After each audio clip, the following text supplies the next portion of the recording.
ओम गंग गणपते नमो नमः। श्रीमद् वाल्मीकि रामायण किष्किंधा कांड 19वां सर्ग। अंगद सहित तारा का भागे हुए बानरों से बात करके बाली के समीप आना, उसकी दुर्दशा देख कर रोना।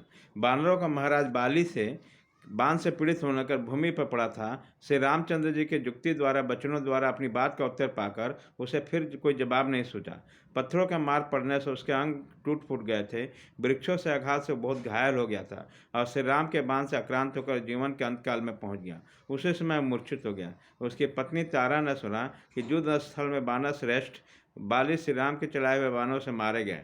अपने स्वामी का वध का अत्यंत भयंकर एवं अप्रिय समाचार सुनकर वो उद्विग्न हो उठी और अपने पुत्र अंगद के साथ लेकर पर्वत की कंदरा से बाहर निकली।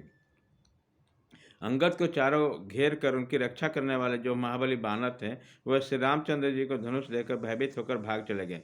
तारा ने बेग से भागते हुए भयभीत बानरों को देखा। वे जिनके युद्धपति मारे गए हों, उन युद्धभ्रष्ट मृगों के समान जान पड़ते थे। वह सब बानर श्री राम से इस प्रकार डरे हुए थे मानो उन बाण उनके पीछे आ रहे हैं। उन दुखी बानरों के पास पहुंचकर सती साधी तारा और भी दुखी होगी और उनसे इस प्रकार बोली, बानर, तुम तो राज सिंह बाली के आगे आगे चलने वाले थे। अब तुम छोड़कर अत्यंत भयभीत होकर दुर्गति में पड़कर क्यों भागे जा रहे हो? यदि राज के लोग में क्रूर भाई सुग्रीव ने श्री राम को प्रेरित करके उन्हें दूर तक चलाया व दूर तक जाने वाला बानों द्वारा अपने भाई को मरवा दिया, तो तुम लोग क्यों भागे जा रहे? बाली का यह वचन सुनकर अपनी इच्छानुसार रूप धारण करने वाले बानों ने कल्याणमयी तारा देवी को संबोधित करके सर्वसंपत्ति से स्पष्ट शब्दों में यह समाचित बात कही, देवी, अभी तुम्हारा पुत्र जीवित है। तुम लौट चलो और अपने पुत्र अंगद की रक्षा करो। श्री राम का रूप धारण करके स्वयं जमराज जा पहुंचा है, जो बाली को मारकर अपने साथ लिए जा रहा है। बाली के चलाए हुए वृक्षों और बड़ी बड़ी शिलाओं को अपने ब्रज तुल्य बाणों से विदीर करके श्री राम ने बाली को मार गिराया है। मानो ब्रजधारी इंद्र ने अपने ब्रज के द्वारा किसी महान पर्वत को धराशायी कर दिया। इंद्र के समान तेजस्वी इस बानर श्रेष्ठ बाली के मारे जाने पर यह बानर सेना श्री राम से पराजित सी होकर भाग खड़ी हो गई। तुम सुरवीरों के इस नगरों की रक्षा करो। कुमार अंगद का किष्किंधा के राज पर अभिषेक कर दो। राज सिंहासन पर बैठे हुए बाली कुमार अंगद को सभी बानर सेवा करेंगे। अथवा सुमुखी, अब इस नगर में तुम्हारा रहना हमें अच्छा नहीं जान पड़ता, क्योंकि किष्किंधा के दुर्गम स्थान पे अभी सुग्रीव पक्षी बानर शीघ्र प्रवेश करेंगे। यहाँ बहुत से ऐसे बनचारी बानर हैं, जिसमें कुछ तो अपने स्त्रियों के साथ हैं, कुछ स्त्रियों से बिछड़े हुए हैं। हमसे राज्याभिषेक लोग पैदा हो गया है, अब पहले हम लोग के द्वारा राजसुख से वंचित किए गए थे, अतः इस समय उन सबसे हम लोगों का महान भय प्राप्त हो सकता है।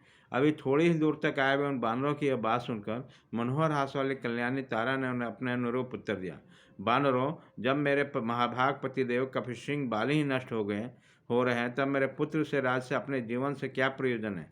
मैं तो जिन्हें श्री राम के चलाए हुए बाण ने मान गिराया है, उस महात्मा बाली के चरणों के समीप ही जाऊंगी। ऐसा कहकर शोक से व्याकुल होते हुए तारा रोती हुई अपने दोनों हाथों से दुखपूर्वक सिर और छाती पीटते हुए बड़े जोर से दौड़ी। आगे बढ़ते हुए जो तारा ने देखा, युद्ध में कभी पीठ न दिखाने वाले दानवराज का वध करने में समर्थ है।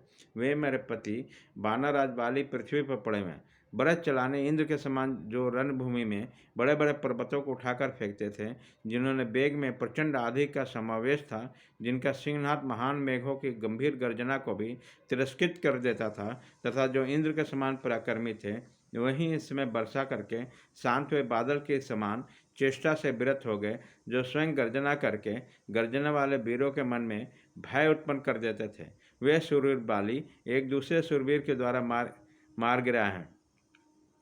जैसे मांस के लिए एक सिंह दूसरे सिंह को मार डालता है, उसी प्रकार राज्य के लिए अपने भाई के द्वारा इनका वध किया गया।